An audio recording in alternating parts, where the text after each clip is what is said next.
അപ്പോൾ അടുത്ത നാലാമത്തെ ടൈപ്പ് ഓഫ് ലേണിംഗ് എന്ന് പറയുന്നത് സെൽഫ് ലേണിംഗ് ആണ്. ആ വേർഡിൽ തന്നെ നമുക്ക് അർത്ഥം മനസ്സിലാവുന്നേ ഉള്ളൂ. സെൽഫ് ലേണിംഗ് അതായത് നമ്മൾ സ്വയം പഠിക്കുക. ഓക്കെ, അപ്പോൾ നോക്കി നോക്കാം.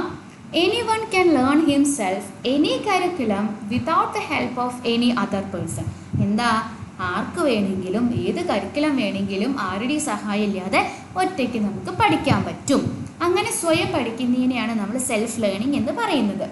Then drop from schools can be engage so easily in self learning. എന്താ, നമുക്ക് ഒറ്റയ്ക്ക് പഠിക്കാൻ പറ്റുമെന്ന് പറഞ്ഞിട്ട് സ്കൂളിൽ പോവാതെ നേരെ അങ്ങോട്ട് പോയിട്ട് സ്വയം പഠിക്കാൻ പറ്റുമോ? അത് ഒരിക്കലും ഇല്ല. കാരണം എന്താ, ഒരു ബേസിക് ഐഡിയ കിട്ടിയാൽ മാത്രമേ നമുക്ക് എന്തെങ്കിലും സ്വയം പഠിക്കാൻ പറ്റുള്ളൂ. ഓക്കെ, അപ്പോൾ ഒരിക്കലും നമ്മൾ തെറ്റിദ്ധരിക്കാൻ പാടില്ല. സ്കൂളിൽ പോവാതെ ഒറ്റയ്ക്ക് എല്ലാം ഇരുന്ന് പഠിക്കാം എന്നുള്ളത് വിചാരിക്കാൻ പാടില്ല. അത്യാവശ്യം കാര്യങ്ങളൊക്കെ നമുക്ക് മനസ്സിലാവാൻ തുടങ്ങുകയാണെന്നുണ്ടെങ്കിൽ നമുക്ക് എന്ത് ചെയ്യാം, എന്തും സ്വയം പഠിച്ചെടുക്കാവുന്ന കാര്യമേ ഉള്ളൂ. Then students who learn by themselves can learn any course in much less time than those who learn with the help of teacher.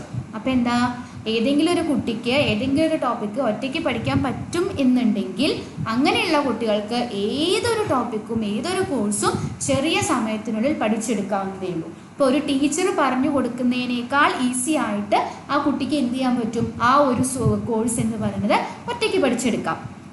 അതേപോലെ തന്നെ ഇതിൻ്റെ കുറച്ച് പ്രിൻസിപ്പിൾസ് ആണ് പറയുന്നത്. അപ്പോൾ ഒരു ബേസിക് ഐഡിയ കിട്ടിയല്ലോ. ഒറ്റയ്ക്ക് സ്വയം പഠിക്കുന്നതിനെയാണ് നമ്മൾ സെൽഫ് ലേണിംഗ് എന്ന് പറയുക.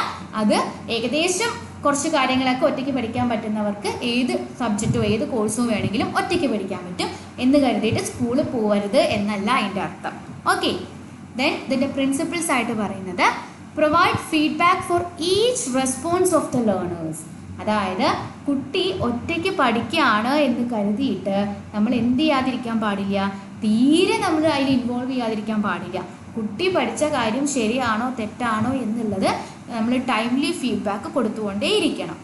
Then allow the learners to proceed at their own speed. ഇപ്പോൾ ഒറ്റയ്ക്ക് പഠിക്കുകയാണ്, ചില കുട്ടികൾ എന്ത് ചെയ്യും, പെട്ടെന്ന് പഠിച്ചെടുക്കും. ചില കുട്ടികൾ മെല്ലെ പഠിക്കുള്ളൂ. അപ്പം മെല്ലെ പഠിക്കുള്ളൂ എന്ന് വിചാരിച്ചിട്ട് നമ്മളതിൽ ഇൻ്റർഫിയർ ചെയ്യാനോ അല്ലെങ്കിൽ എന്താ പറയുക, നമ്മൾ അതിനെ മോശമായി കാണാനോ ഒന്നും പാടില്ല. ഓരോ കുട്ടികളുടെയും കപ്പാസിറ്റി ഡിഫറെൻ്റ് ആണ് അല്ലേ. സോ അവരുടേതായ അവരുടെ കപ്പാസിറ്റിക്ക് അനുസരിച്ച് അവർ അത് പഠിച്ചെടുക്കാനുള്ള സമയവും ഡിഫറെൻ്റ് ആയിരിക്കും. സോ അത് മനസ്സിലാക്കി അവർക്ക് വേണ്ട സമയം നമ്മൾ പ്രൊവൈഡ് ചെയ്യാം. Then ensure mastery learning for each learner. എന്താണ്, അവർക്ക് ഒറ്റയ്ക്ക് പഠിക്കുക എന്ന് വിചാരിച്ചിട്ട് നമ്മൾ ഒരിക്കലും എന്ത് ചെയ്യാൻ പാടില്ല, തീരെ നോക്കാതിരിക്കാൻ പാടില്ല. ഒരു മാസ്റ്ററി ലേണിംഗ്, നമ്മൾ അതിനെ എല്ലാം മാസ്റ്റർ ചെയ്യുക. ശരിയല്ലേ പഠിക്കുന്നത് എന്ന് കരുതിയിട്ട് ഇപ്പോൾ അവരെന്തെങ്കിലും തെറ്റുള്ളൊരു കാര്യം പഠിച്ചാൽ അത് തെറ്റാണ് പഠിച്ചത്, അപ്പം ഇനി എല്ലാം തെറ്റ് പഠിക്കുമെന്ന് വിചാരിച്ച് കംപ്ലീറ്റ് നമ്മൾ ഇൻവോൾവ് ചെയ്യാനും പാടില്ല. അതിന് എന്തൊക്കെയാണെന്നൊക്കെ ഒന്ന് ചെയ്യണത് ഒന്ന് നോക്കിക്കാണാം, അത്രയും നമ്മൾ ചെയ്യേണ്ടുള്ളൂ.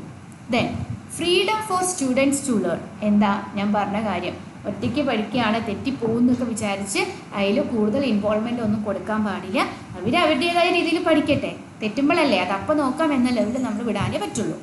Then ensure the active participation of each individual learner. എന്താ, ഒറ്റയ്ക്ക് പഠിക്കുകയാണ്, അപ്പോൾ കുറച്ച് സമയം കഴിഞ്ഞിട്ടുണ്ടെങ്കിൽ ചിലപ്പോൾ അതിൽ ഇൻട്രസ്റ്റ് ഒക്കെ പോയി എന്താ ഒരു പാസീവ് രീതിയിലേക്ക് വരാൻ ചാൻസ് ഉണ്ട്. അപ്പോൾ അങ്ങനെയല്ല, കുട്ടി ഒറ്റയ്ക്ക് പഠിക്കുകയാണെങ്കിലും ആക്റ്റീവായിട്ടാണ് പഠിക്കുന്നത് എന്നുള്ളത് നമ്മൾ ഉറപ്പുവരുത്തണം. പിന്നെ present new ideas based on learners previous knowledge. അപ്പോൾ എന്താണ്, നമ്മൾ ഓൾറെഡി റിപ്പീറ്റ് ചെയ്ത് പറഞ്ഞ കാര്യങ്ങളാണ്. ഒരു പ്രീവിയസ് നോളേജ് ഉണ്ടെങ്കിൽ അതിനെ ബേസ് ചെയ്തിട്ടുള്ള കാര്യങ്ങളാണ് സെൽഫ് ലേണിങ്ങിൽ കൊടുക്കേണ്ടത്. അതല്ലാതെ അവർ ഒരിക്കലും കാണാത്ത ഒരു കാര്യം പെട്ടെന്ന് പഠിക്കാൻ പറഞ്ഞാൽ നടക്കുമോ? ഇപ്പോൾ 5ാം ക്ലാസ്സിലത്തെ ഒരു കുട്ടിയുടെ അടുത്ത് പോയിട്ട് +2 ഒരു കൺസെപ്റ്റ് പെട്ടെന്ന് പഠിക്കണം എന്ന് പറഞ്ഞിട്ടുണ്ടെങ്കിൽ അത്ര പെട്ടെന്ന് നടക്കുന്ന കാര്യമല്ല.